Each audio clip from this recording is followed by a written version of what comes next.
Okay, so we started to learn Maseches Tamid, and we're going to start a new Amud today. So with the art scroll that went around, you've got a choice. And they are, in the front, it would be on Chavava Mebeis, right on the top. That would be in the Hebrew and Aramaic only, Chavava Mebeis up on top. If you're using the back, where the standard art scroll elucidated one, it would be 26B1.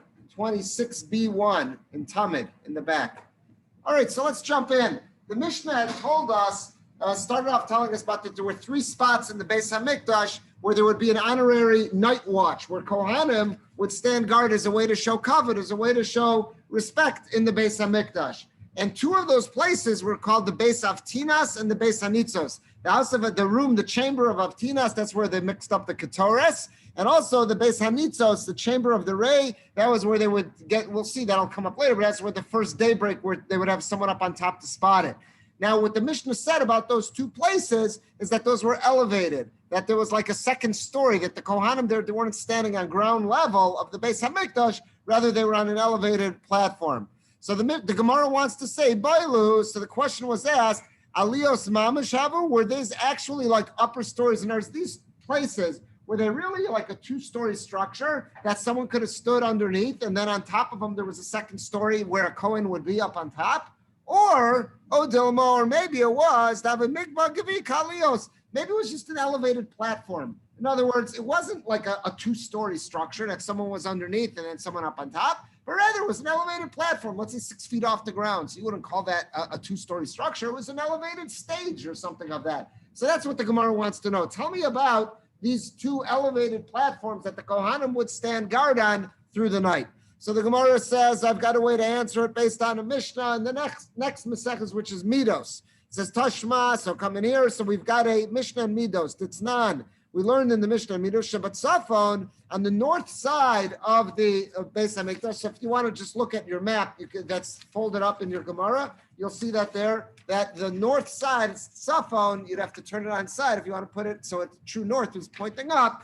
So where spot number 44 is the Shar Hanitzot. So it says there Shabbat Safon, meaning on the northern wall, meaning all the way to the northwest. That was the first gateway that would take you from the Temple Mount into the Azara, into the courtyard. That was the Shar Hanitzos. So it says it's now, we learned in a Mishnah, Shabbat Safon, on the north gate, on the north wall rather, Shar Hanitzos, there was the gate of the Ray, and the Mishnah there says, Kaminach Sadraya, and it was constructed like a pavilion, Valiya Benuyal Gaba, and there was a second story that was above it. So meaning there was like an open area, there were pillars, and then there was a platform on top. So it's clearly telling us it was a two-story structure. Shakonim Shomrim Milmala, that Kohanim would stand guard up there at night. Valavia Milmata, and a way to show real kavod was that there would also be Leviim. They would be on the ground level standing guard, and there would be some Kohanim through the night up on top. And there was an opening, or lechel. There was what the gear says. There was an opening, meaning one side went into the Azara, into the courtyard of the Beis Hamikdash, and the other side, the immediate vicinity around the Beis Hamikdash, was called the chel. That was the next level of kedusha that was right outside that wall there. So you clearly see in that Mishnah that it was a two-story structure, that Shar Hanitzos. So it makes sense to say that also was true of the Beis Avtinas, because the Mishnah grouped them together now. So now the Mishnah says, Minoani Mili. Now we want to know, okay, but where did that, you just quoted me a Mishnah that says at night, at that Shar Hanitzos, you didn't just have the Kohanim up on top, but you had Leviim standing ground level. Now the Mishnah the Gemara rather wants to know, Minoani Mili, where do we know this from? That it was necessary to have both the Kohanim up on top and then Leviim standing guard again. This was just out of cover, like an honor guard, that they were there at the same station through the night. So the Gemara tells us as follows: the Tanu Rabbanan, the rabbis taught from a brisa. The Mishnah, the pasuk rather taught us in Sefer Bamidbar. It says, "Vayilavu alecha v'yisharsucha." So when it's talking about the Leviim, it says about the Leviim, they shall be joined to you, meaning the Kohanim. They're going to like be your right hand. They will be your assistants, you might say, and they'll minister to you. They'll serve alongside you. The pasuk tells us. So ba'avodascha kasam medaber. The pasuk is talking about Leviim speaking to be in service of the Kohanim, meaning they were going to be there to be the right-hand man of the Kohanim. So that seems to be talking about that in this scenario, that even though the Kohanim were up on top, the Leviim were there being the right-hand man, they were also playing a role in the Shmira for cover of the Beis Hamikdash. So now the Gemara says, Ata Omer ba'avodascha kasam medaber. Now you might say that the pasuk is talking about, you have two options. Either the pasuk is talking to the Kohanim, saying the Leviim are there to assist you in guarding the Beis Hamikdash, or maybe what the pasuk is saying, it had nothing to do with the Kohanim. The Leviim, they got their own separate task. But then when the pasuk says that, subsequently the pasuk says that they'll be joined to you and they'll guard along with you, now it's very clear. What the pasuk was talking about was that the Leviim will be assisting the Kohanim in this Shmira. So that's where we get this from. So the Gemara concludes, or the pasuk is clearly talking. The pasuk already said about the service, about the work that the Leviim have to do. So mani makayim v'lavu alach v'sharsucha. So what is the pasuk talking about when it says that the Leviim will join with you and serve alongside you? So rather it means it's talking to the Kohanim. It's telling the Kohanim, you have your job to do. You have your honor guard at night in the Beis Hamikdash. The Leviim will be there to assist you. Okay, it's not, how does that work out? How does it play itself out? So in those two stations, the Beis Havtinas and the Shara Nitzotz, Kohanim Shomrim Milmala, the Kohanim would stand on the upper story because we've established it's a two-story structure. The Leviim Milmata, and the Leviim will be on the ground level. So that's settled. Now the Gemara says there was a third spot that was mentioned in the Mishnah where the Kohanim would have an honor guard through the night, which was called the Beis Hamokad. The Beis Hamokad, again, if you're looking at that map, the Beis Hamokad was site number 20. It was also on the north wall, but getting close to the center there. That was a very large chamber. The Beis Hamokad, that was the chamber that had the fire always burning, where the Kohanim could come and warm up. Because we said, again, it's a marble structure. They're not wearing shoes or socks. It could get quite cold for Kohanim. They're there through the night, and they're there in the winter. So there was this room that constantly had the fire going. That was called the Beis Hamokad. So the Mishnah said about the Beis Hamokad, Kippah Ubayis Gadolaya. It had a big dome. It had a kippah on top of it. That means a dome. And it was a Bayis Gadol. It was a very, very large structure. So now the Mishnah is going to talk about that the Beis Hamokad. It says, V'chad Shomeru. Do we only need one Shomer there? Davi Beis Hamokad. In that Beis Hamokad, which was such a large structure, was it really appropriate just to have one guard, one Kohen who was going to be standing honor guard through the night? Ramini, I'll tell you, there might be a contradiction, because what do we know elsewhere? Again, from Mishnayos and Midos, it says Shnei Sha'arim Hayu Beis Hamokad. There was two serious gates in the Beis Hamokad. One of them was Echad Pasuach Lachel. One of them opened outside, meaning not into the Azara, not into the courtyard. But again, if you look at that map, that would open up into the Chel, into the Temple Mount area that was immediately outside the walls. That was called the Chel. So it says Echad Pasuach Lachel. One opened up that way, Echad Pasuach Lazara. And on the other side, the Beis Hamokad had a serious gate that opened into the temple courtyard.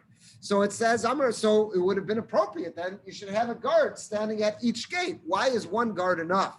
So Rabbi Yehuda, Bezesh Nechnasin LaAzara, the gate that went into and then it continues to tell us, still quoting the Gemara and the Mishnah in Midos. It says, Rabbi Yehuda said, Bezesh Nechnasin LaAzara, that big gate that had a big gate going into the courtyard from the Beis Hamokad, Pishpash Katan Hayalo. There also was a small door that sometimes they would use to access the Azara without having to open the large gate. Shebo Nechnasim Livlosh HaAzara. That was the way they would go in to inspect Azara. The Mishnah in Midos talks about that they would go in to have an inspection every so often to make sure all the kalim, all the stuff they needed for the klei sharis, all the service utensils were where they needed to be so they could get the avoda running massively smooth and no chik-chak, no tircha de tzibura in the morning.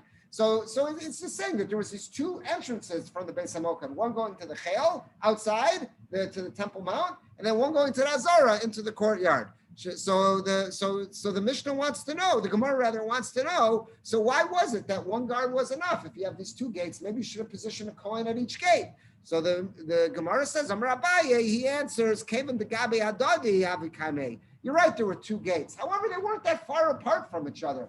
A Kohen could stand in the middle of the room in the Beis Hamokad, remaining awake through the night. and he could just turn his head and keep an eye on both, from the inside, could keep an eye on both doors. That's what he says. Sagilu b'chad shomer. It was enough with one shomer, with one Kohen standing guard, dave lahacha v'dave lahacha, because he could turn his head in each direction and to keep guard. We didn't need to appoint a Kohen to be at each door. All right, let's see a little further. So the Mishnah continued and told us about that Beis Hamikdash. It told us that there were sleeping arrangements in there. It told us that there were shelves, almost stone shelves that were built into the walls that you could almost climb up on them, and Kohanim could sleep on them. They would put their bedding on it, and they could sleep on that. And we said the elder Kohanim slept on that, and the younger ones, the Pirchei Kahuna, they just rolled something out and slept on the ground. But for the older Kohanim, that's how they slept. Those were going to be the Kohanim who were on duty the next day. So the Gemara says, let's talk about the next piece of the Mishnah. It said, Mukaf Rovadim Shaleven. In that Beis Hamikdash, in that chamber of the fire, it was surrounded, the room, there was these stone wedges that were coming out of the wall at different intervals and at different heights for Kohanim to sleep on. So the Gemara says, let's just understand this for a second. Rovadim Ma'niu. What exactly were these ledges that we're talking about? So the Gemara says, Gizirasa or Gizrasa, the Itztabasa, the Solkibul Itztabasa. They were hewn blocks of stone and they went up to the next level. So it's like a staircase of these stones jutting out horizontally from the wall. So you could climb from one to the next, to higher, to get to the higher bunk up on top. So that's what these were, but they were definitely stone. So now the Gemara asks, but I don't understand. How did they hew stones? We know in the Beis Hamikdash, they didn't hew stones. They didn't chop up any stones. It quotes a pasuk from Malachim that talks about when the Beis was built, and we assume this is the same as well for the Bayis Sheni, that it says, the pasuk says, Aksiv, the pasuk says, Rabbias bibanaso, Evan Shlema, that all the stones that were used in the Beis Hamikdash were complete stones because they didn't want to use any metal implements to chop down and to break down any stones. So how did they get those stones to be cut this way? Now we do know that in the Beis Hamikdash there was this miraculous worm called the shamir that's talked about, and I did see some of the Mefarshim discuss what's the big question here. The same way they used the shamir for those other stones, so this was a different stone. It may not have had the same significance as the stone of the buildings, but what's the big stretch to say that if they use the shamir for other things, they use the shamir for this? Yes. Yeah, I saw some of the commentaries did point out that they had it. They were able to get it for Bayis Sheni as well. I did see some of it. They definitely had it by Rishon, but I did see some of the commentaries said that they had, because Shlomo HaMelech, there was a whole episode the Gemara brings down how he secured it. So correct. So the question is you're asking, but how do we know they had it by Sheni? So I did see that some of the Mefarshim say that there were indications they did have it by Sheni too. Yes, Hirsch.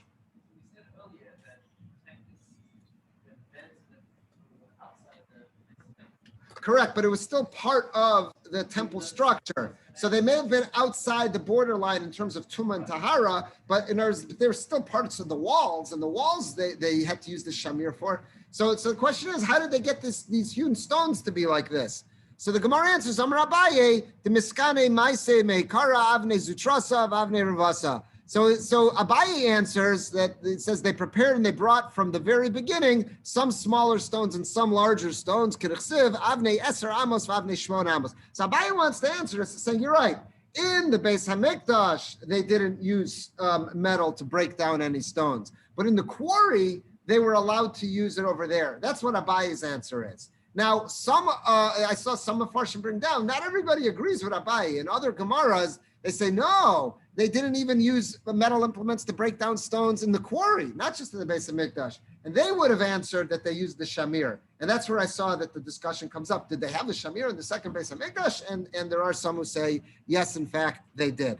Let's just see one more little piece here. It says, Zikne Beisav Yishenim Sham. We said that the elder Kohanim who were going to be on duty the next day, they slept on those ledges, but the younger ones did not. So the Gemara asks, Vamai, why was it so necessary to do this? Why we had to build this whole structure with stone shelves coming out of the wall? That's a bit elaborate. Nailu mitos, let them bring in beds or cots or build bunk beds. Why are we doing this? So the Gemara answers, Amar Abaye, Lav Orach Ara Lailu Mitos LeBeis Hamikdash. That wouldn't have been respectful. That wouldn't have been a great deal of covered to start making it look like a dormitory or a barracks that we've got all these beds and stuff in there. But by having this stone that it looks like it's almost camouflage. It's part of the structure. It's not. It doesn't jump out at you, and it's not the same. And therefore, that's why that's how Abaye learns why they did this in the Beis Hamikdash.